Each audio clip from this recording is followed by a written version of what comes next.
मैं अपनी पत्नी से बहुत प्यार करता था, लेकिन वो मुझे बिल्कुल वक्त ही नहीं देती थी। ज़्यादातर तो वो अपने मायके बनी रहती थी, जिस कारण मुझे अपने अरमानों को हर बार दबाना पड़ जाता था। मायके से लौटती तब भी वो या तो शॉपिंग में और सोने में बिजी रहती, मेरा कोई काम नहीं करती। एक बार जब वो मायके गई हुई थी, तब बाहर जोर की बारिश हो रही थी और मैं बहुत थका था। मेरी नौकरानी ने कहा, मैं आपकी मालिश कर देती हूँ। और फिर तो मैं अपने होश ही खो बैठा, क्योंकि मैं पहले से ही अपने अरमानों से परेशान था। और फिर पूरी रात। मेरा नाम पीयूष है। मैं एक लड़की से बहुत प्यार करता था। वह देखने में बहुत खूबसूरत थी।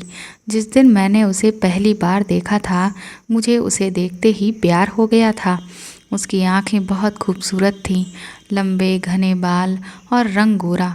उसे देखते ही मुझे ऐसा लगा जैसे इसी लड़की के साथ मुझे सारी ज़िंदगी गुजारनी है।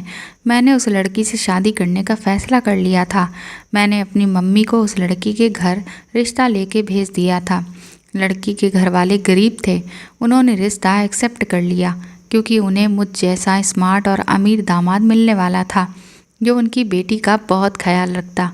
मुझे बहुत खुशी हो रही थी कि मेरी शादी मेरी पसंद की लड़की से होने जा रही है। मेरी उससे कोई बातचीत तो नहीं हुई थी, बस मैंने उसे देखते ही फैसला कर लिया था कि मैं इसके घर रिश्ता भेज दूंगा। लड़की खूबसूरत थी, इसलिए मेरी मम्मी भी आसानी से मान गई। मेरे परिवार में कोई नहीं था मेरी मम्मी के अलावा। मेरी मम्मी मुझे बहुत प्यार किया करती थी। मेरे पास बहुत सारी दौलत थी। मैं डॉक्टर था और बड़े अस्पताल में मेरी नौकरी लगी हुई थी।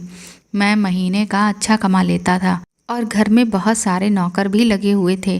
जिस लड़की से मेरी शादी होने वाली थी, उसकी खूबसूरती देखते हुए हर दिन उसके घर में रिश्ता आ जाता था।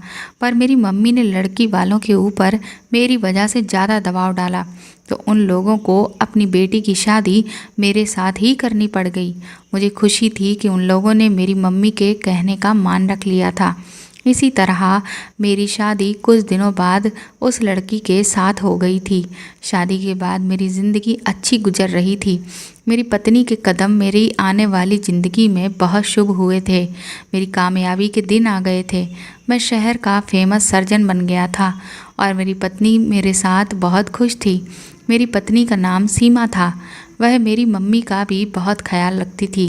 वैसे तो हमारे घर में हर काम का एक अलग नौकर था। घर में बहुत सारे नौकर भी मौजूद थे।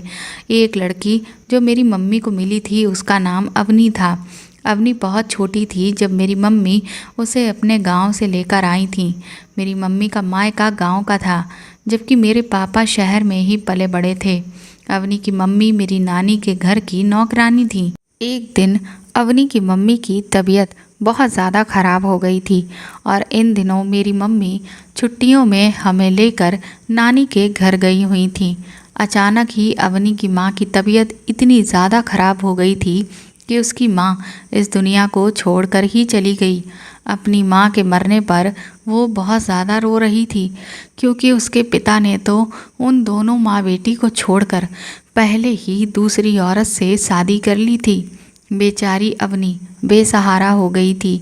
मेरी माँ को उस पर बहुत तरस आया, इसलिए 3 साल की अवनी को मेरी मम्मी हमारे घर लेकर आ गई थी। मेरी मम्मी ने उसे पाल पोस कर बड़ा किया, उसे घर के सारे आराम दिए और उसे परवरिश देकर जवान कर दिया। वह मुझसे उम्र में 2 साल छोटी है। वह हमारे घर में नौकरानी की तरह काम करती है, बल्कि मेरी मम्मी ने उसे अपने घर की सारी जिम्मेदारी दे रखी है।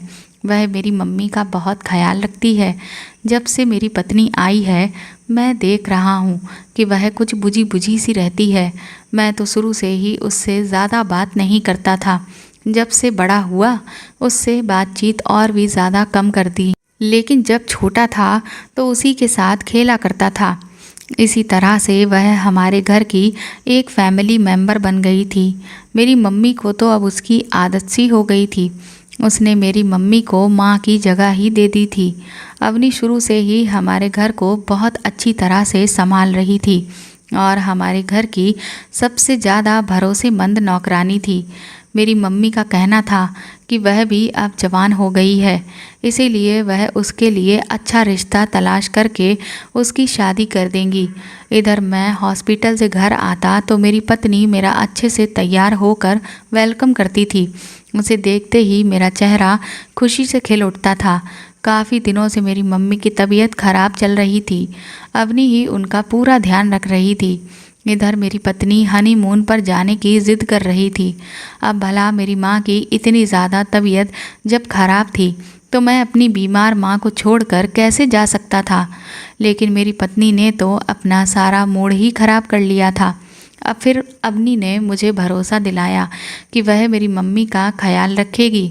अगर कोई भी ऊंच नीच वाली बात हुई तो वह मुझे फ़ौरन कॉल करके बता देगी।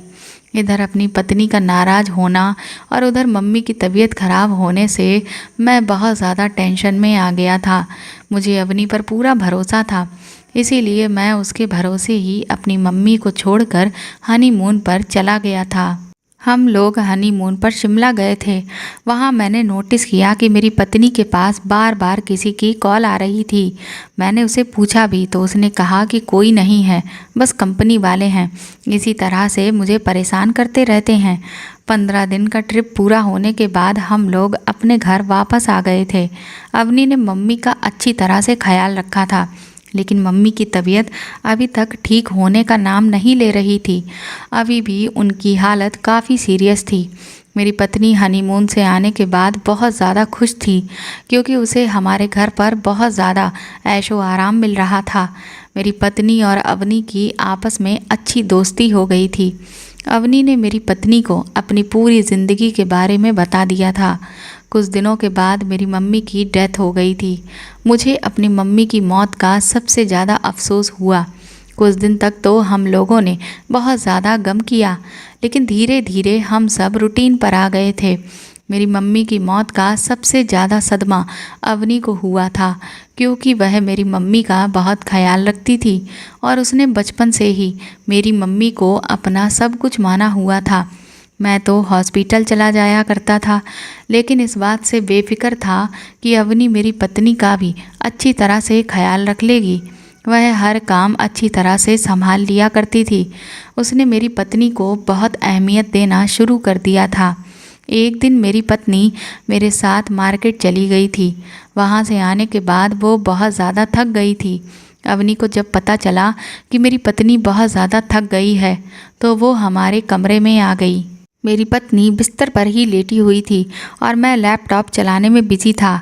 अवनी ने मेरी पत्नी को थका हारा देखा तो कहने लगी, आज आप बहुत थक गई होंगी, मैं आपकी टांगें दबा देती हूँ।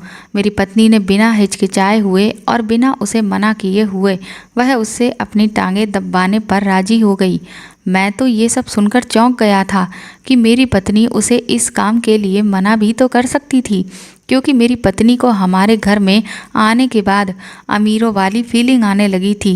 वह सारे नौकरों के ऊपर भी किसी महारानी की तरह हुक्म चलाया करती थी। मैंने अवनी को मना भी किया कि वह रहने दे, मैं सीमा को थकान उतारने की दवाई दे देता हूँ, लेकिन मेरी पत्नी ने कहा कि जो सुकून टांगें दबाने से मिल सकता है वह दवाई से नहीं मिलेगा। अवनी, तुम मेरी टांगें दबा दो। मुझे एहसास हुआ कि मेरी पत्नी ने मेरी बात का जवाब बहुत ही सख्ती से दिया था। मुझे उसका इस तरह से बोलने का अंदाज बिल्कुल भी पसंद नहीं आया था। पहले तो अवनी मेरी पत्नी के लिए हल्दी वाला दूध बनाकर ले आई। वह पीने के बाद वो मेरी पत्नी के पैर दबाने के लिए बैठ गई। दरअसल अवनी बहुत ही नरम दिल की लड़की थी। अगर उससे कोई भी किसी काम के लिए कह देता था तो वह मन लगाकर उस काम को करती थी। कभी उसने किसी को काम के लिए मना नहीं किया था। वह बहुत मेहनती थी। अवनी पूरे लगातार 1 घंटे तक सीमा के पैर दबाती रही थी। बहुत ज़्यादा रात हो गई थी। मैं तो लैपटॉप बंद करके सो गया था। इधर मेरी पत्नी भी सो चुकी थी। जब मेरी दोबारा आँख खुली तो मैंने अवनी से कहा कि तुम अब जाओ अपने कमरे में, क्योंकि मैं अपना कमरा बंद करने वाला हूँ और सीमा भी अब सो चुकी है। वो मेरे कमरे से बाहर चली गई थी और इतनी देर में हम लोग भी सो गए।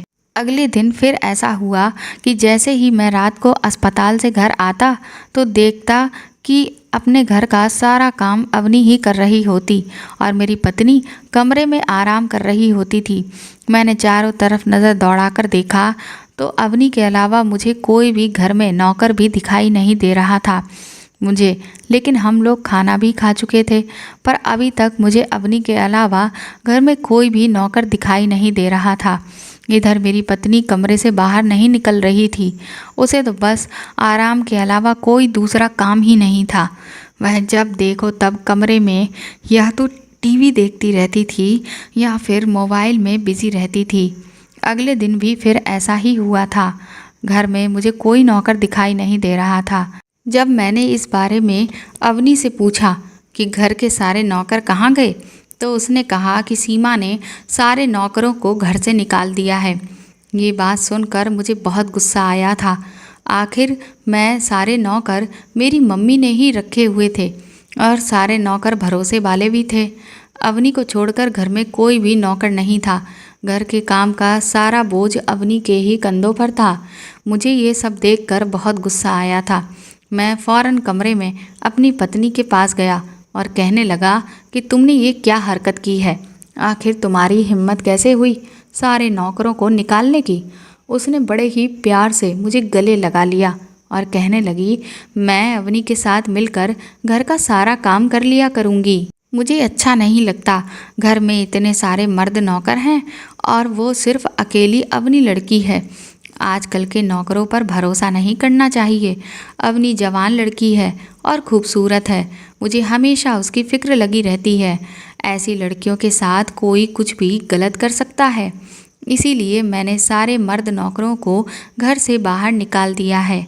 आप फिक्र मत करो, मैं कुछ दिनों के बाद 2-3 नौकरानियों का इंतज़ाम कर लूँगी और जब तक नौकरानियाँ नहीं आ जाती मैं अवनी के साथ घर के काम में हाथ बटा लिया करूँगी।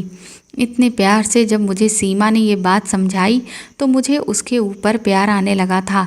मैं समझ गया था कि वह क्या करना चाहती है। उसे अवनी की ही फिक्र हो रही थी। अवनी और सीमा एक साथ मिलकर घर को बहुत अच्छे से संभाल रही थी। मैं ये सब देखकर बहुत खुश हो रहा था। घर का माहौल बहुत अच्छा हो गया था। मैं तो घर की तरफ से बिल्कुल बेफिक्र हो गया था। मैं देखता था कि हर दिन अवनी सीमा के रोज़ पैर दबाती है, उसकी मालिश करती थी। सीमा मुझसे अवनी की बहुत तारीफ़ करती थी। एक दिन मुझसे सीमा ने कहा कि मैं कुछ दिनों के लिए अपने मायके जाना चाहती हूँ। मैंने उसे उसके घर जाने की परमिशन दे दी, क्योंकि जब से हमारी शादी हुई थी वह अपने मायके गई भी नहीं थी। जब मैं उसे मायके जाने की परमिशन दी तो वह बहुत खुश हो गई थी। वह पूरे 1 महीने के लिए अपने मायके जा रही थी। उसने अपनी पैकिंग भी कर ली थी। मैं अगले दिन सुबह के टाइम पर सीमा को उसके मायके छोड़ आया था। उसके बाद मैं वहीं से हॉस्पिटल चला गया था। आज हॉस्पिटल में मुझे बहुत ज़्यादा काम था और मैं थक गया था। मेरे पैर भी बहुत दर्द कर रहे थे, इसलिए मैं बहुत थका हारा घर आया तो अवनी ने मुझे खाने के लिए कहा। तो मैंने उसे कहा कि मैं कमरे में फ़्रेश होने के लिए जा रहा हूँ, तो तुम खाना कमरे में ही लेकर आ जाओ। अवनी ट्रे में खाना लेकर मेरे कमरे में आ गई। उसने मुझे कहा, आज तुम बहुत थके हुए लग रहे हो। मैंने कहा, हाँ मैं थक तो बहुत गया हूँ। कोई बात नहीं, खाना खाने के बाद आराम कर लूँगा तो थकान दूर हो जाएगी। अवनी कहने लगी, तुम फिक्र मत करो, मैं तुम्हारी मालिश कर देती हूँ, तुम्हें कुछ सुकून मिल जाएगा। मुझे अच्छा नहीं लगा उससे मालिश के लिए कहना, इसलिए मैंने उसे मना कर दिया। पर वह मुझसे बहुत ज़िद करने लगी, तो फिर मैंने उसे कहा, ठीक है मैं खाना खा लूँ, उसके बाद कुछ देर टहल लूँगा। जब मैं लेटूँगा तो तुम मेरी मालिश कर देना। अवनी मेरे खाने का इंतज़ार कर रही थी। कुछ देर के बाद मेरे बिना कहे ही वह मेरे कमरे में आ गई। उसने मेरी कमर पर मालिश करना शुरू कर दिया। उसके हाथ से मालिश करवा कर ऐसा लग रहा था जैसे मेरे शरीर का सारा दर्द खत्म हो गया है। थकान तो जैसे बिल्कुल ही गायब हो गई है। सच में अवनी के हाथों में जादू था। आज मुझे एहसास हुआ कि मेरी पत्नी क्यों अवनी के हाथ से मालिश करवाना पसंद करती थी, क्योंकि अवनी के हाथों से मालिश करवाने पर बहुत सुकून और राहत मिल रही थी। काफ़ी देर मालिश कराने के बाद अवनी ने अपने हाथ रोक दिए। उसके बाद मैंने अवनी से खुश होकर अपने पर्स से थोड़े से पैसे निकालकर उसे दिए। ये देखकर वो शर्माने लगी थी। कहने लगी, अब तुम मुझे पैसे देकर शर्मिंदा कर रहे हो। तुम्हें पता है, बचपन से लेकर आज तक मैंने इस घर में कोई भी काम पैसों के लिए नहीं किया। ये मेरा अपना घर है और तुम भी तो मेरे अपने ही हो। भला मैं तुमसे पैसे लेती हुई अच्छी नहीं लगूंगी। ये सुनकर मैंने उसे कहा कि ये पैसे तुम्हारी मेहनत के हैं। तुम्हें भी तो भला अपने गुजारे के लिए पैसों की ज़रूरत होती होगी। तुमने कभी पैसे मांगे ही नहीं। ये तो मैं तुम्हें अपनी खुशी से दे रहा हूँ। ये बात सुनकर अवनी ने मुझसे वह पैसे ले लिए और कहने लगी, वैसे मुझे पैसों की कोई ज़रूरत नहीं है। तुम्हारे घर में हर चीज़ मौजूद है। मैं ये पैसे सिर्फ तुम्हारी खुशी के लिए ले रही हूँ। मेरी पत्नी घर पर मौजूद नहीं थी।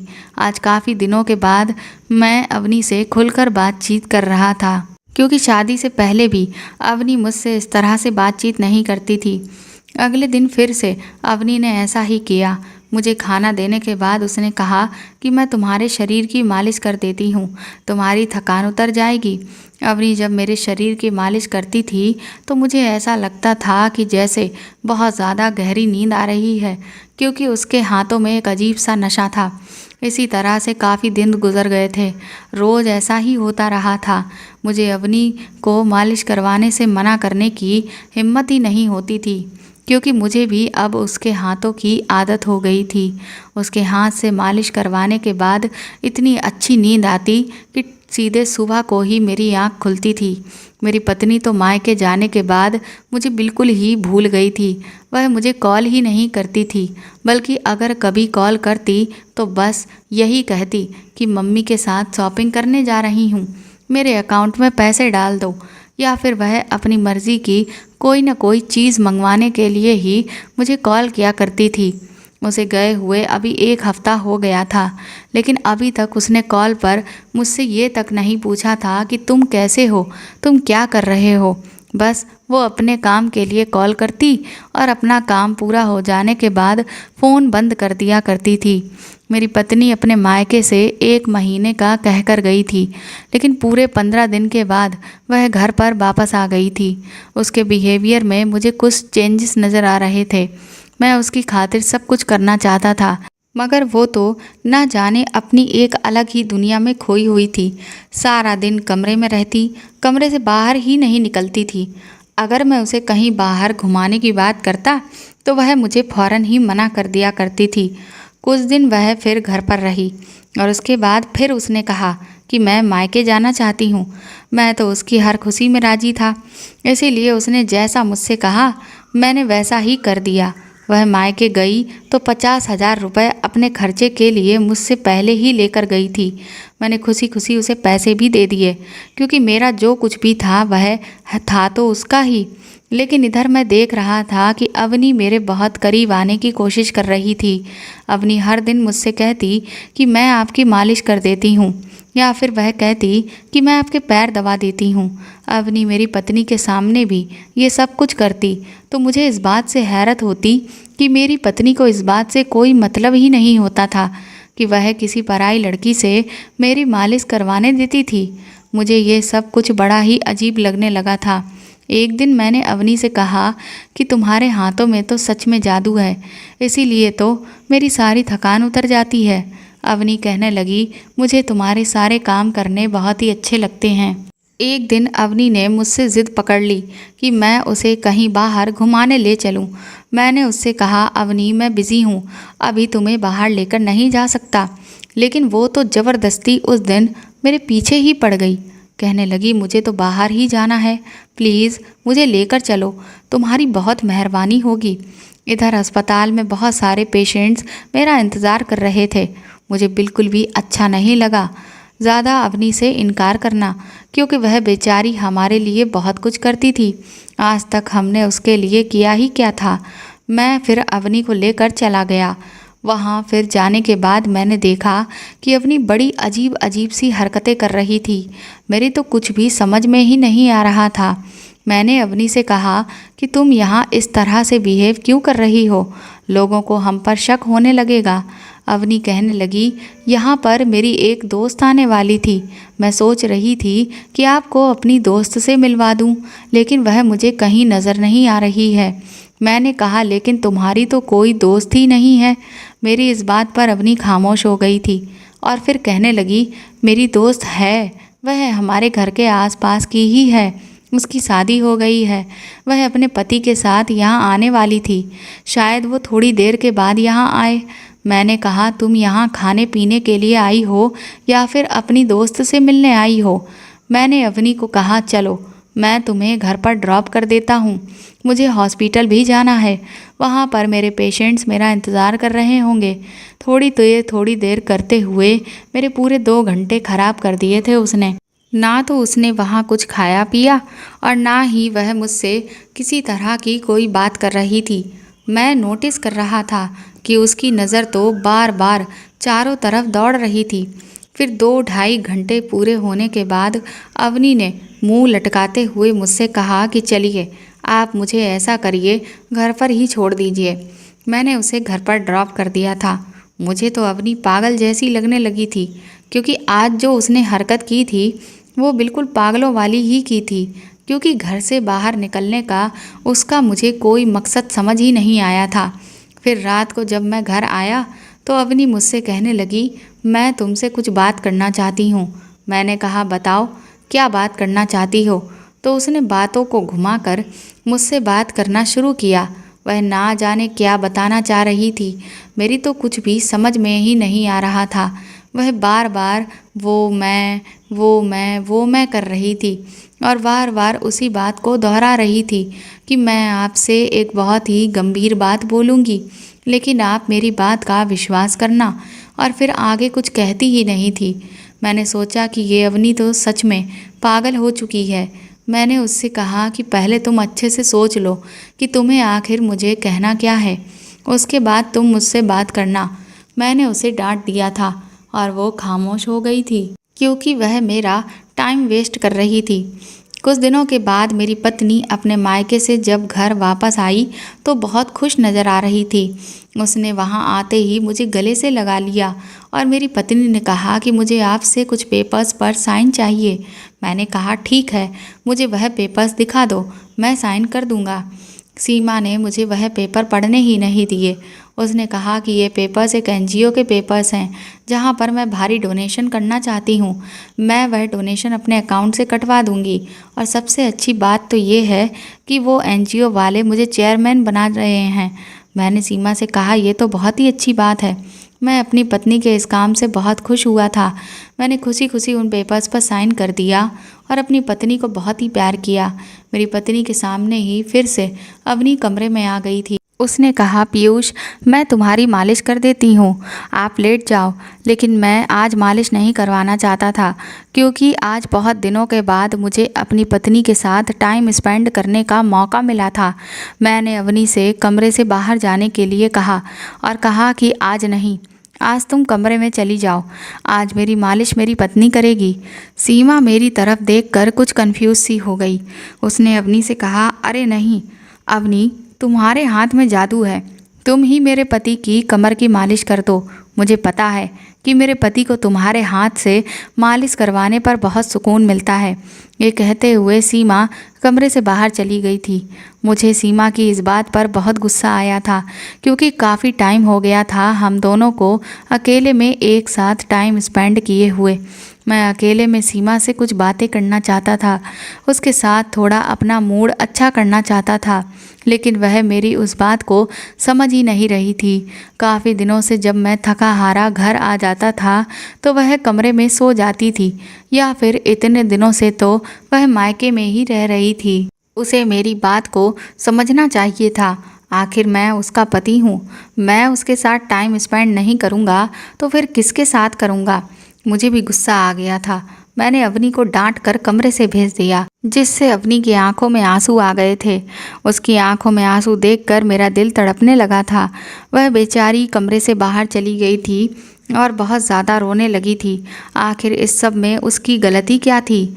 वो भी तो मेरी थकान उतारने के लिए ही ये सब कुछ कर रही थी। मैं फिर कमरे से बाहर निकला और अवनी के कमरे में चला गया। वहाँ जाकर मुझे लगा कि मैंने उस बेचारी को डांट कर बिल्कुल भी अच्छा नहीं किया है। काफ़ी देर तक तो अवनी खामोश रही। फिर उसके बाद उसने कहा कि मैं ये सब कुछ आपके फ़ायदे के लिए ही करती हूँ।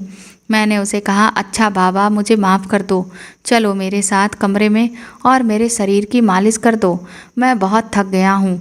अवनी मेरे साथ मेरे कमरे में आ गई और तेल लगाकर मेरी कमर की मालिश करने लगी।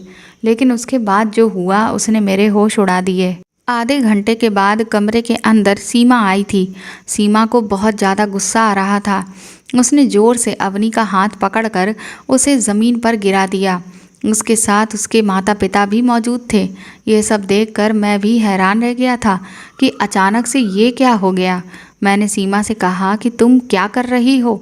उसने मुझे कहा कि मुझे अच्छे से पता है कि तुम दोनों का चक्कर चल रहा है, तुम लोग चोरी चुपके मुझे बेवकूफ़ बना रहे हो। मैं काफ़ी दिनों से नोटिस कर रही हूँ कि अवनी तुम्हारे साथ बहुत ज़्यादा चिपक रही है। मैंने सीमा से कहा, तुम पागल हो गई हो क्या? तुमने ही तो अभी थोड़ी देर पहले कहा था कि अवनी से मालिश करवा लो, उसके हाथों में जादू है। अब तुम ये कैसी पागलपनों वाली बातें कर रही हो? सीमा अपने मम्मी पापा से कहने लगी, देखिए मम्मी पापा, क्या कोई लड़की अपने पति से खुद ये बात कह सकती है कि नौकरानी से चिपक कर रहो, और ना सिर्फ उससे चिपको ही नहीं बल्कि अकेले में उससे अपने शरीर की मालिश भी करवाओ।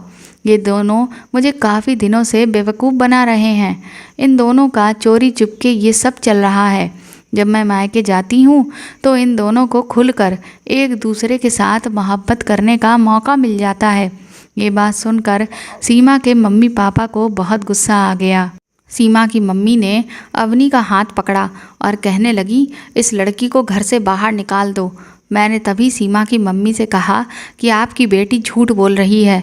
अवनी और मेरा ऐसा कुछ नहीं चल रहा, बल्कि जो कुछ भी होता है आपकी बेटी की आंखों के सामने होता है। इसमें अवनी की कोई गलती नहीं है। सीमा और उसकी मम्मी ने मेरी एक भी नहीं सुनी, बल्कि अवनी का हाथ पकड़कर ज़बरदस्ती उसे घर से बाहर निकाल दिया। सीमा के पापा कहने लगे, अगर इस लड़की को घर से बाहर नहीं निकाला तो हम अपनी बेटी को अपने साथ लेकर चले जाएंगे और उसके बाद तुम्हें मेरी बेटी को डाइवोर्स भी देना होगा। मैं अपने घर को बर्बाद नहीं करना चाहता था। ये बात तो मुझे भी अच्छी तरह से पता थी कि आज ये सब ड्रामा सीमा ने ही किया है। मैं खामोश रहा था। काफ़ी दिनों तक तो मैंने सीमा से बात भी नहीं की थी। अवनी ना जाने कहाँ चली गई थी। उस बेचारी का तो इस दुनिया में हमारे अलावा कोई था भी नहीं। मुझे हमेशा उसकी टेंशन लगी रहती थी। उस दिन मैं सिर्फ सीमा को खोने के डर से ही खामोश रहा था, क्योंकि मैं उससे बहुत प्यार करता था और मैं नहीं चाहता था कि मेरी पत्नी मुझे छोड़कर चली जाए। इसी वजह से मैंने अवनी को रोकने की ज़्यादा कोशिश नहीं की। ये मेरी सबसे बड़ी गलती थी। मैंने उस बेकसूर लड़की पर जुल्म होने दिया था और ये सब कुछ मैं अपनी आंखों से खामोशी से होता हुआ देख रहा था।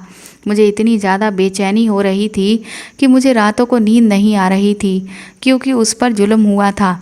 और फिर मुझे इस बात की भी बहुत ज़्यादा फिक्र सता रही थी कि ना जाने अवनी कहाँ चली गई होगी, ना जाने वह किस हाल में होगी। इस बात को अब 2-3 दिन गुजर गए थे।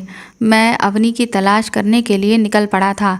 अवनी को मैंने हर जगह तलाश कर लिया था, पर वह मुझे कहीं नहीं मिल रही थी। थक हार कर मैं मंदिर में प्रार्थना करने के लिए चला गया कि मुझे जल्द से जल्द अवनी का पता मिल जाए। मैं मंदिर गया तो अवनी वहाँ पर प्रार्थना कर रही थी। उसे देखते ही मैं खुश हो गया। मैंने अवनी से कहा, प्लीज़ तुम मेरे साथ चलो, लेकिन अवनी की आंखों में आंसू थे। उसने मुझे कहा, आप अपना घर बचा लो। उसके बाद जो कुछ उसने मुझे बताया वो सब सुनकर तो मेरे पैरों से ज़मीन ही निकल गई थी। अवनी ने बताया कि आपकी पत्नी एक फ्रॉड औरत है। मुझे अच्छे से पता है कि आपको मेरी इस बात पर बिल्कुल भी यकीन नहीं आएगा, पर उस दिन उन्होंने जो कुछ भी हम दोनों के साथ किया था वह सब कुछ सिर्फ़ और सिर्फ आपको बेवकूफ़ बनाने के लिए ही किया था। दरअसल वह अपने माता पिता के सामने ये साबित करना चाहती थी कि हम दोनों का चक्कर चल रहा है और वह लोग इस बात पर यकीन कर लें, जबकि आपकी पत्नी का चक्कर तो खुद किसी और लड़के के साथ चल रहा है और ये बात उसके माता पिता को पता नहीं है। दरअसल वह उस लड़के से शादी करना चाहती है और वह लड़का और आपकी पत्नी दोनों की ही नज़र आपकी दौलत पर है। आपको याद है कुछ दिनों पहले जब सीमा ने आपसे कुछ पेपर्स पर साइन करवाए थे और ये भी कहा था कि वह पेपर्स किसी एनजीओ के हैं, जो कि हकीकत ये नहीं थी कि वो पेपर्स किसी एनजीओ के नहीं बल्कि आपकी प्रॉपर्टी के पेपर थे। उसने आपकी प्रॉपर्टी को अपने नाम करने की कोशिश की थी। मैंने अवनी से कहा कि तुम्हें ये सारी बातें आखिर कैसे पता चली और तुम इतने यकीन के साथ ये सब कुछ कैसे कह सकती हो। अवनी ने कहा कि आपकी मम्मी के मरने के पहले ही मुझे ये बात पता चल गई थी, क्योंकि आपके अस्पताल चले जाने के बाद ही आपकी पत्नी अपने प्रेमी से फ़ोन पर खूब बातें किया करती थी और फिर एक दिन मैंने उसकी वह सारी बातें सुन ली थी। मैंने आपको इस बारे में बताने की बहुत बार कोशिश भी की थी, पर फिर मुझे यही लगा कि शायद आप तो अपनी पत्नी के प्यार में इतने अंधे हो कि कभी मेरी बात का यकीन ही नहीं करोगे। तुम्हारी पत्नी चाहती थी कि वह अपने प्रेमी को घर में मिलने के लिए भी बुला सके, पर तुम्हारी मम्मी और इतने सारे नौकरों की फौज होने के मौजूदगी में वह अपने प्रेमी को घर पर नहीं बुला सकती थी। और जैसे ही तुम्हारी मम्मी की डेथ हो गई, उसने कुछ दिनों बाद ही घर के सारे नौकरों को इसीलिए निकाल दिया था और वह मुझे तो किसी न किसी बहाने से काम में लगा दिया करती थी और खुद अपने प्रेमी को मिलने के लिए अपने कमरे में बुला लिया करती थी। मैं चाहती तो उसको रंगे हाथों ही पकड़वा सकती थी, पर मैंने ऐसा नहीं किया क्योंकि तुम उससे बहुत प्यार करते हो और शायद तुम ये सदमा बर्दाश्त ही नहीं कर पाते। इसीलिए मैंने सोचा कि जैसा चल रहा है वैसा ही चलने दो। जब तुम्हें खुद पता चलेगा तब तुम्हारी मोहब्बत पर से बस इस भरोसा ही उठ जाएगा। मैंने अवनी की ये बात सुनने के बाद कहा, अगर मैं तुम्हारी बात पर अभी भी यकीन नहीं करूं तो? अवनी कहने लगी, जाओ, तुम्हारे घर पर तुम्हारी पत्नी वकील के साथ तुम्हारा इंतज़ार कर रही होगी, क्योंकि तुम पेपर्स पर साइन कर चुके हो और तुम्हारी सारी प्रॉपर्टी तुम्हारी पत्नी के नाम हो चुकी है। ये सुनकर के तो मेरे होश ही उड़ गए थे। मैंने अवनी से कहा कि तुम भी मेरे साथ घर चलो। अवनी पहले तो इनकार करने लगी, पर मैंने उससे कहा कि तुमने मुझे इतना सब कुछ बताया है, अगर आगे भी मैं किसी भी प्रॉब्लम में फंस गया तो मुझे उस प्रॉब्लम से निकालने का सॉल्यूशन भी तुम ही दोगी। ये बात सुनकर अवनी मेरे साथ घर पर आ गई थी और जैसे ही मैं घर पहुंचा, मैंने देखा कि अवनी ने मुझे जैसा कहा था सब कुछ बिल्कुल वैसा ही सच निकला। हम जैसे ही घर पहुंचे तो मेरी पत्नी वकील के साथ मेरा ही इंतज़ार कर रही थी। मेरी पत्नी ने मुझसे कहा कि अब तुम अपना सारा सामान उठाओ और इस घर से निकल जाओ। सीमा के मुंह से ये बात सुनकर तो मेरी तो चीख ही निकल गई थी। इसका मतलब ये था कि अवनी ने मुझे अब तक जो कुछ भी बताया था वह सब सच था। घर पर मेरी पत्नी का प्रेमी और वकील भी उसके साथ मौजूद थे। मैंने कहा कि तुमने ये झूठा नाटक मेरी प्रॉपर्टी लेने के लिए ही किया था ना? तुम्हें मुझसे कोई प्यार नहीं था, बल्कि तुम इतने दिनों से मुझे धोखा दे रही थी।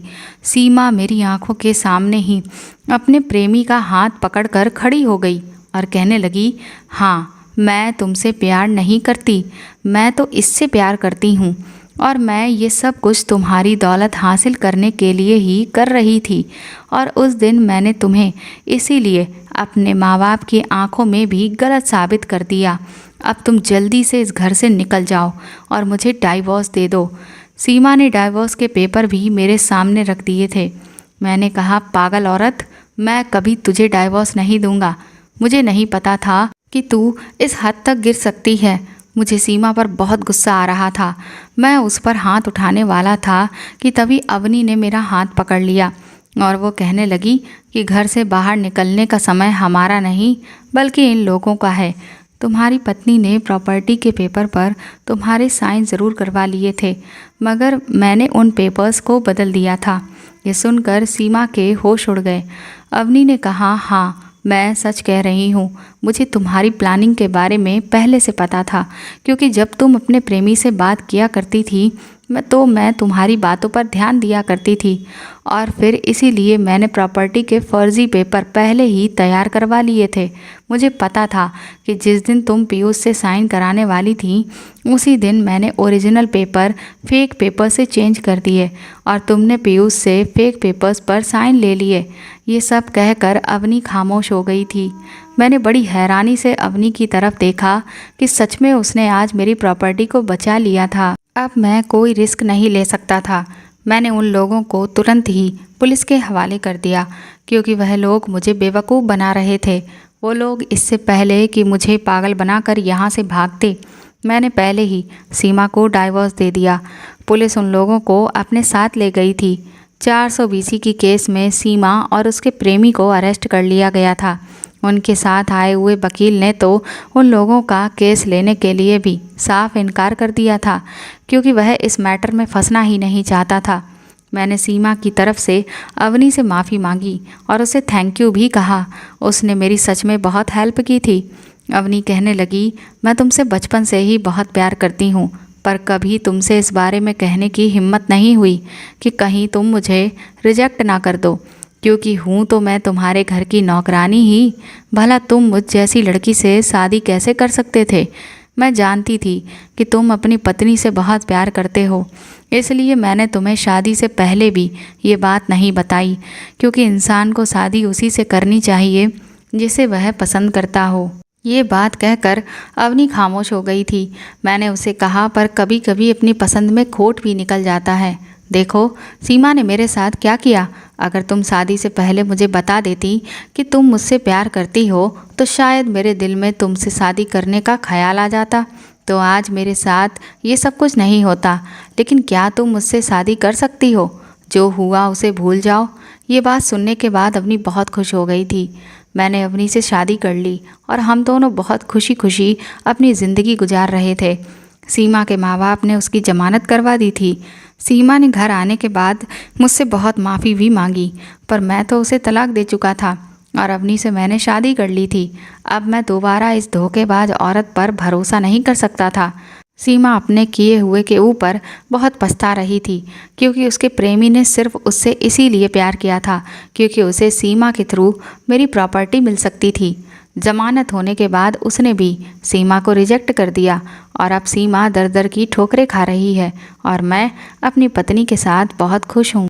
तो दोस्तों, आपको ये कहानी कैसी लगी हमें कमेंट करके ज़रूर बताएं और प्लीज़ इस कहानी को ज़्यादा से ज़्यादा शेयर और लाइक करके मेरे चैनल को सपोर्ट करें। साथ ही अगर आप चाहें तो मुझे सुपर थैंक्स भी खरीद कर दे सकते हैं। सुपर थैंक्स का ऑप्शन आपको इस वीडियो के नीचे दिए हुए सभी ऑप्शंस में दिख जाएगा, जो कि हार्ट शेप में बने हुए डॉलर के साइन के तौर पर है। और अगर आप मेरे चैनल पर नए हैं तो सब्सक्राइब करके बेल आइकन को ज़रूर दबा दीजिएगा, ताकि आगे भी मैं आपको ऐसी ही अच्छी कहानियाँ सुनाती रहूँ। Thank you.